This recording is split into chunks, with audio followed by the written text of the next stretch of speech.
Hello, magandang hapon po sa lahat po ng ating mga kaagapay. Magandang hapon po sa inyo. Ito po si Kaagapay Bong para po magbigay po sa inyo ng update with regards po sa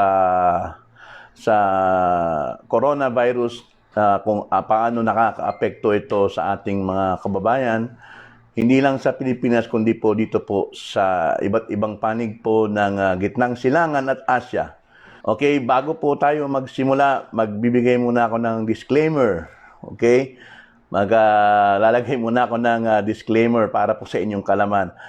Ang lahat po ng mga binabanggit ko dito ay hindi po totally official. Okay? Hindi po official to dahil hindi naman po ako nagtatrabaho sa ating pamahalaan.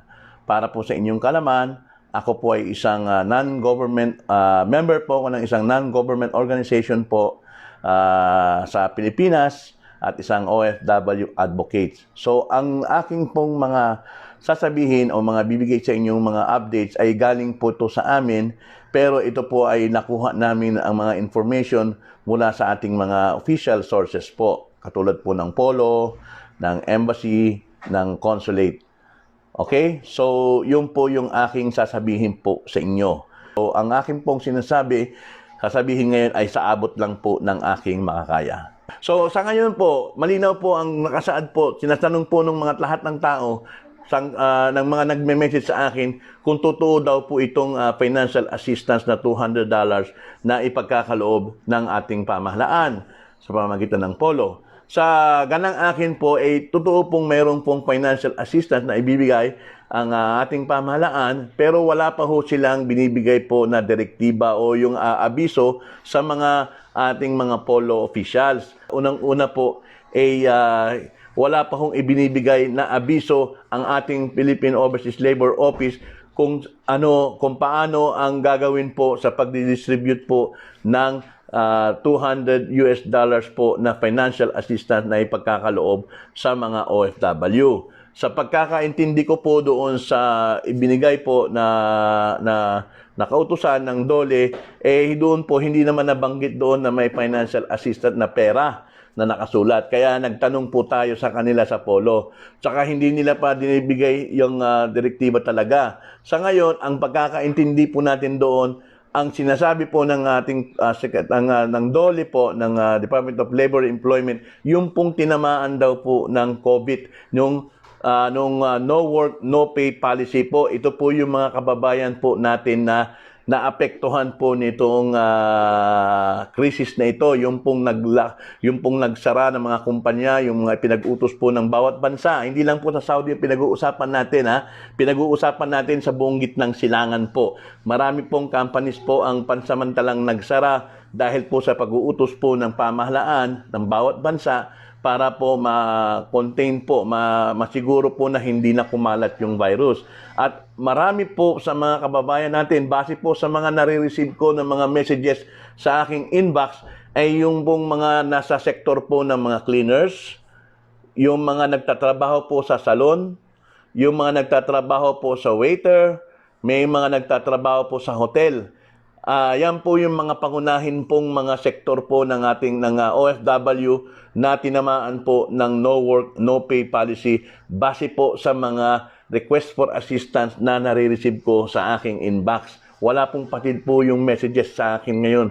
Kung dati po sa loob po ng 10 segundo may 20 messages po. Ngayon po umaabot po ng 30 na 10 segundo lang, talagang tuloy-tuloy po yung tanong ng mga tao regarding po dito sa financial assistance. Okay? So, yun po. So, kami po sa Kaagapay, we did our best. We tried to find kung paano po namin maihahatid sa inyo yung tamang information, kung paano po ba ito, kung sino po ba ang makikinabang, kung paano makukuha, kung ano ba ang sakop nitong financial assistance na ibibigay po ng ating pamahalaan. Base po sa aking mga nakuhang information from our sources sa Polo, yung pong priority po yung tinamaan po ng no work, no pay policy ng mga COVID. Ito po yung mga nagtatrabaho po sa mga cleaners, mga restaurants, mga barbershops, mga damitan, yung mga nagtatrabaho sa hotel, mga nagtatrabaho po sa mga waiters po, lahat po yan, mga salon. Ngayon po may nadagdag. Ultimo po, yung ibang mga kababayan nating mga medical workers, mga nurses, okay? Mga nurses na po, may mga nurses na po na humihingi din ng tulong sa atin na sila rin po ay hindi na pinapapasok dahil ito siguro yung mga nagtatrabaho sa mga clinics o yung mga nagtatrabaho po sa mga clinics po na hindi naman yung katulad yung mga beauty care, yung mga pagandahan, yung mga parang mga beauty na clinic na nagpapaganda, yung mga nurses po diyan, hindi po sila rin po ay naapektuhan na. Kaya po yun ang mga dadagdag po sa listahan. Bukod pa doon pa sa iba't ibang sektor na mga nagtatrabaho sa iba't ibang kumpanya na naapektuhan po ng pagsasara po dahil nga po dito sa kautusan po ng pamahalaan ng bawat bansa. Ang pinag-uusapan po natin dito ay hindi lang Saudi Arabia kundi yung buong gitnang silangan na apektuhan po. Alam po natin sa panahon ngayon na meron pong lockdown at lahat po tayo ngayon ay talagang pinag-i-stay po talaga sa bahay upang makaiwas po na mahawa sa sakit. So ngayon po, titry natin kausapin po si Labor Attaché Nasser Mustafa. Tatawagan po natin siya ngayon. At alamin po natin na ito po, tatawagan natin siya. Kung makukuha na siya ngayon, ay ito po ang ating gagawin. Tatawagan po natin siya. So, itatawagan po natin kung tignan natin, yung sinabi ko po sa inyo, yung abot lang po ng kakalaman ko, Labat. Labat, pwede natin i-on yung, hindi lang po Okay. Itatawagan natin ngayon si Labat para yan. So, Labat, may video po. Yan, okay sir. Okay, yan po sir At i-ano po natin para po i-ano ko kayo. Iharap ko kayo sa camera sir ha. Yan po sir. Iharap ko po kayo sa camera para po mapanood po ilalapit ko po yung camera mga kaagapay at nasa linya ko po ang ating labor attaché po ng Polo sa Riyadh, si Labat Nasser Mustafa po, para po official po yung pagbibigay po niya ng information sa inyo at walang labis, walang kulang para po kayo na po ang dahil na po Labat, sandali lang po iayusin ko lang to lang at yan at hello sir, pwede po kayo magsalita para iano ko tong microphone sa cellphone para yan po. Sir, magsalita nga po kay sir. Ay. Ano ba? Yes sir, lang po sir. Iano ko lang yung camera para po yung mic para po marinig po nila kasi importante po sa atin yung mic po na yan po, lang. Ay. lang po. Okay, ito sir, magsalita po kay sir. Sige po. lang po. Kumusta po? Yes sir. Sir, pwede po ba sir magbigay kayo ng information sir sa mga kababayan po sir natin? Lang po sir At mabuti na yung sigurado. Okay, ito po si Labor Attaché Nasser Mustafa. Siya po yung magbibigay po ng information po sa inyo. Sige po sir, magsalita po kayo sir. Boom, kumusta ho dyan? Dito sa amin, 3 o'clock, curfew na. 3 p.m. hanggang 6 a.m. Curfew na kami dito. So wala na kayong makikita dito na lumalabas around 3 o'clock hanggang 6 a.m. bukas ng umaga. Okay. Sir, pwede po ba sir pakilinaw po sa mga manonood natin, ano po ba ang anunsyo ng Philippine Overseas Labor Office sa Riyadh regarding po sa financial assistance po ng pinagkakaloob ng Department of Labor and Employment? Maraming nagtatanong sa atin yan po. Marami. Actually, na mukhang naguluhan ang ating mga kababayan dito sa dami ng gumagawa ng istorya. Now, kanina, kasi sa utos na rin ng ating ambassador, si Ambassador Adnan Alonso, na mag-issue tayo ng advisory para malaman ng ating mga kababayan na ito ay ang katotohanan tungkol dito sa issue na to. Totoo yun, may announcement ang ating Secretary of Labor, si Secretary Bello III, na pagkakaloob niya ng mga financial assistance sa ating mga Filipino workers na naapektuhan ng COVID-19, no? Itong virus na tama sa atin, hindi lang dito sa Saudi Arabia kung hindi sa buong mundo. Ngayon na may announcement si Secretary Bello that bibigyan niya ang ating mga kababayan ng at least $200 which is equivalent to 750 Saudi riyals sa mga displaced workers. Ang ibig sabihin ng displaced workers, naapektuhan sila dahil nawala sila ng trabaho, nasa bahay lang sila o kaya nasa compound sila ng company nila, wala silang kita. So ito ay bibigyan ng ating pamahalaan ng $200 lang na bawat isa. Pero ito ang gusto kong ipaliwanag.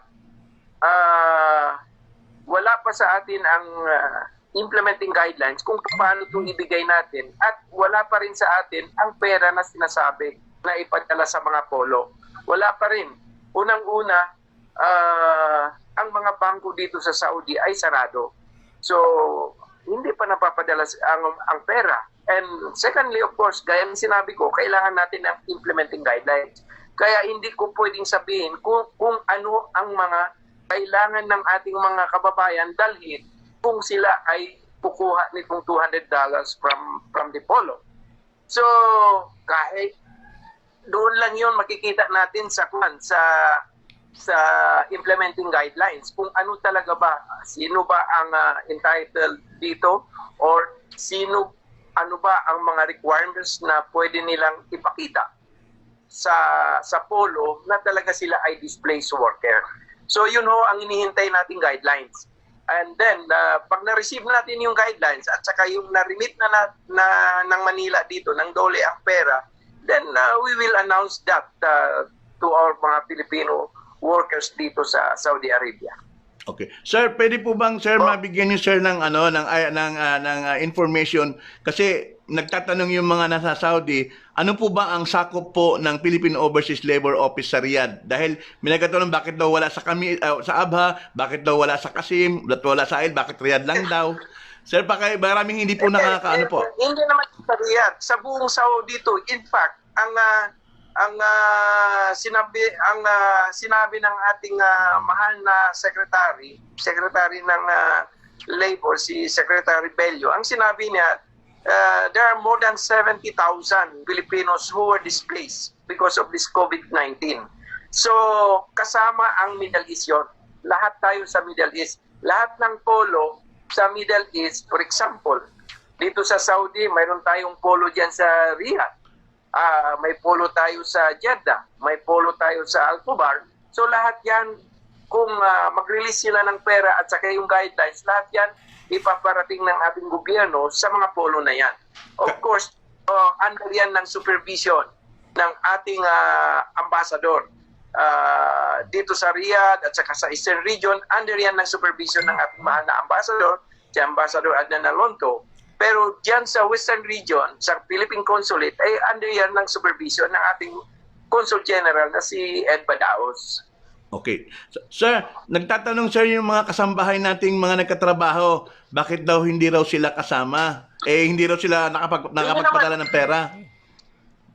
Bong, hindi naman sinabi pa. Hindi pa pwedeng sabihin natin na hindi sila kasama. Okay. Kasi wala pang guidelines binibigay sa atin. Okay.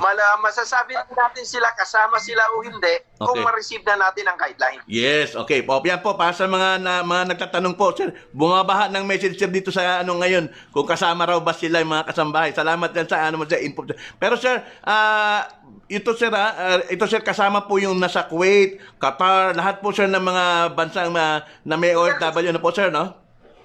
Yes, kasama yan lahat. Sir, bukod po doon sir, sa ngayon po sir, may yung kusing mga ibang mga kababayan tayo para lang po malinawan kanila sir. Kasi nagtatanong sila bakit daw sila, yung mga 3 months lang walang trabaho, walang sahod. Pati sir sila, nagtatanong sir sila sa akin. Sir, baka pwede sir mabigyan nyo ng konting information sir. Ang polo po, di ba nagbibigay po kayo ng regular doon sa mga displaced na mga may problema? Now, ganito, i-separate natin yung cash, no? Yung cash ibibigay ng $200 sa ating mga kababayan, yung displaced because of this COVID. sa mga food assistance natin. Yung food assistance natin, continuous yan. Kahit walang COVID, nagbibigay tayo sa mga kababayan natin na nangangailangan ng tulong sa pagkain. Pag nag-abiso lang sila sa amin, nagsabi sila na kami ay walang kulang ang pagkain namin at saka wala na kaming trabaho, binibigyan ho natin yan. Binibigyan natin yan. Continuous yan hanggang ngayon. Kung mayroong mga kababayan natin na talagang nangangailangan ng tulong tungkol sa pagkain, nung press con kami, nung nag-press con si Ambassador Alonto noon, nandoon ako. Sinabi namin yon na humingi kami ng tulong sa ating mga Filipino community na kung mayroon mga kababayan natin na nangangailangan na ganun, sabihan kami. In fact, binigay namin ang mga cellphone number during that press con. Yung hotline namin, binigay namin, at saka yung dalawang kasama ko na binigay namin ang telephone number nila na in charge sa ganitong programa. Ayun, I see. So salamat po sa napakaganda ng information na binigay niyo, Labat. So sana itong mga nanonood natin, meron po tayong 1,600 po live po nanonood ngayon, Labat. So at least naunawaan po nila ngayon yung sitwasyon. Sir, meron po ba kayo, sir? Tanong ko lang, sir. Sa panahon po ngayon ng lockdown at may maagang curfew sa Riyadh, sir. Sir, paano po yung mga regular po na function, yung mga problema po? Patuloy po yung mga humihingi ng mga nagkakaproblema sa amo nila. Ano po ba ang pwede nilang gawin, sir? Bong, nasa office kami every day, kahit Friday, Saturday. Ako, kararating ko lang siguro past 1 na ako umalis sa office kasi takot din ako na maabutan ng curfew, no? Lahat kami, mga officers na sa office. So, every time na may humingi ng tulong sa amin, tatawag, nandun kami. In fact, this morning, mayroon kaming kinuha sa ospital na nagkaroon ng konting problema, may sakit siya. So, tinawagan namin ang ospital, kinuha siya doon, dinala sa ospital, and then ready for discharge. So, yung polo officer namin ay kinuha siya sa ospital. Ngayon, nasa custody na natin siya, nasa bahay kalinga na siya. So, we continue to assist our Filipino workers kung sino man ang nangangailangan ng tulong. Pero sir, sa panahon ng curfew, hindi kami pwedeng lumabas. So, ang ginagawa namin, pag may mga, let's say, mayroon na humihingi ng tulong through telephone, and then kung talagang urgent yan, tinatawagan namin, humihingi kami ng tulong sa pulis. Okay. Sir, kaya lang, sir, ang problema sir ngayon, yung pong hindi po pwede makalabas ng Riyadh o yung makapunta sa bawat region, yun po yung isang problema sir ngayon, di ba? Yes, yun ang problema. In fact, mayroon katatawag lang sa akin, kakatext lang sa akin ng ating Filipino community leader from Hail, from Aljub, si Miss Mila, na mayroon tayong isang kababayan doon sa Hail. Hail is more than 600 kilometers away from Riyadh. So, mayroon siyang problema sa employment niya. So, kinausap ko na siya at hiningi ko ang detalya ng mga problema para maasikaso natin bukas ng umaga. Pero sir, ang problema sir, hindi po pwedeng lumabas yung mga nandyan, pumunta sa ibang lugar. Hindi talaga pwede kasi naka-lockdown, di ba? Alam mo, yung yes, sir. Para po sa mga manonood sir natin, sir, para maintindihan sir nila, akala nila hindi po pwedeng pumunta. In-announce na po natin yan na ngayong panahon na restrict po yung movement ng tao. Kaya nga po mahihirapan din ang lahat na gumalaw. Kalimbawa, nasa Riyadh ka, hindi ka pwedeng pumunta ng Hail, hindi ka hindi pumunta ng Jeddah. So, yun po. So, sir, ito sir, last na sir ang tanong sir, is there any plan ang ating pamahalaan, yung po kayo po sa Polo at ng Embassy na magawa rin po, may isa katuparan din po, yung katulad po nung ginawa ninyong maganda sa Kuwait kung saan na nakapagpauwi kayo ng 253 na mga OFW, sir. Meron po ba chance, sir, sa Jeddah, sa Saudi Arabia, sir, sa buong Saudi? May chance yan, Bong. May chance yan kasi nag-usap na rin kami at saka ating ambassador na talagang ginagawan ng paraan ng ambassador na talagang yung mga may final exit ng ating mga kababayan dito sa Riyadh ay talagang ginagawa natin ang paraan kung paano sila makabalik sa Pilipinas. So, siguro hintayin lang natin, siguro mga first week of April, baka mangyari yon. Kasi as of now, ang mga may final exit na dito sa listahan namin, mayroon na kaming 276. Wow, ang dami na. So, kwan na yon, isang eroplano na yon, no? Oh, so, but Manila is very responsive on that, at saka kwan sila. Gusto nila yung mangyari, kaya lang, siyempre marami tayong gagawin diyan, at ang ating embahada through our ambassador ay siyempre magre-request yan sa gobyerno rito kung paano pupunta rito ang ating eroplano. I see. So, sir, ulit sir, panawagan sir sa mga kababayan din para sa inyo po, bago po tayo magtapos, sir. Okay, ang gusto ko lang ipaabot sa ating mga kababayan ngayon, especially yung mga nagkakaroon ng problema at tungkol dito sa sinasabi natin na $200 para ibigay natin sa ating mga displaced workers.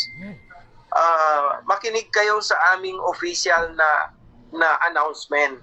Kami ang pakinggan ninyo sa official announcement namin. Marami ho nagbibigay ng mga information diyan, pero pinulot-pulot lang nila yan sa mga news items, no? So pinag-ano nila yan, tapos ginawa nilang istorya, so nakakalito yan. So ang pakiusap ko ho sa ating mga kababayan na yung gumagawa ng ganyan, please, bago ho sila magbigay ng information, kontakin kami, kausapin kami kung ano talaga ang totoo. Kasi huwag natin na bigyan ng false hope ang ating mga kababayan at wrong information. So, tingnan mo ano nangyari dito sa ang daming tumatawag sa amin, ganito daw, namimigay na daw ang Polo Riyadh, ng ganito ganon. So, hindi totoo yun. Wala kaming binibigay, except food assistance ang binibigay namin sa ating mga kababayan kung sino ang humihingi sa atin, no? So, kaya binigay namin ang mga telephone numbers namin para kung sino man ang nangangailangan ng food assistance, tumawag sa amin, bibigyan natin sila. At kung hindi sila makarating because of the curfew, kung hindi sila makarating, pwede naman natin silang hatiran, no? Ihatid sa kanila ang mga food items na yan. Bong. Okay, so maraming salamat po sa inyo, Labat, at mabuhay po kayo, at at least nakapagbigay po ng magandang information po sa mga kababayan po natin, sir. Thank you very much po, Labat, sir. Thank you po. Maraming salamat din Bong, sa pagkakataon na ito para maliwanagan ang ating mga kababayan dito sa Saudi Arabia. Maraming salamat. Okay, so sige, sir. Sir, thank you very much. So sige po, sir. At maraming salamat, sir. Okay, so yan po, napanood niyo po yung ating pong labor attaché po